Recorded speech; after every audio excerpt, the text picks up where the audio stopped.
ሰላም ዛሬ በጣም ጠቃሚ ቪዲዮ ነው ይዤላችሁ የመጣሁት።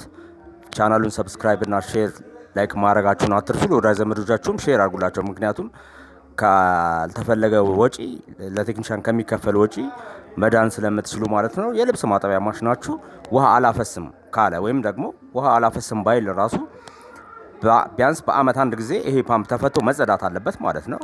እኔ እንደማረገው ቪዲዮውን እየተመለከታችሁ ከፈታችሁ በኋላ አዝታችሁ ወደ ነበረበት ቦታ መቀየር ትችላላችሁ ማለት ነውና ፓምፕ የሚያቃጥልበት ምክንያት ደግሞ እዚህ ጋር ተመልከቱ። ለምሳሌ ይሄ አላፈስም ሲላቸው ስላላወቁ የተጠቀሙበት ነበረ።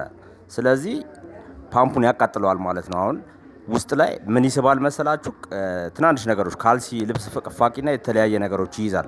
ስለዚህ አልፎ ሄዶ እዚህ ፓምፑ ጋር የሚሆነው እንደምትመለከቱት የወጣውን ካልሲ ተመልከቱት። አሁን ይሄ የተጨነቀ ነበር ማለት ነው ፓምፑና አብዛኞቻችሁ ቤታችሁ ውስጥ ይሄን ቪዲዮ በመከተል እንደምናረገው ከፈታችሁ በኋላ ቦታው ላይ እያንዳንዱን ብሎኖች ድጋሜ ካሰራችሁ በኋላ መሞከር ነው ማለት ነው።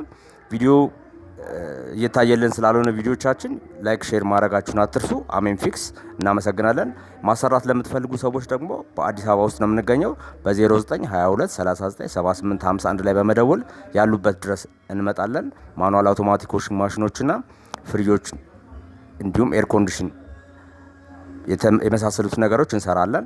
ከጨረሳችሁ በኋላ ከጀርባ ወደ ነበረ ቦታው ላይ ማሰር ማለት ነው ብሎኑን። እናመሰግናለን። ላይክ ኮሜንት እንዳይረሳ። እናመሰግናለን።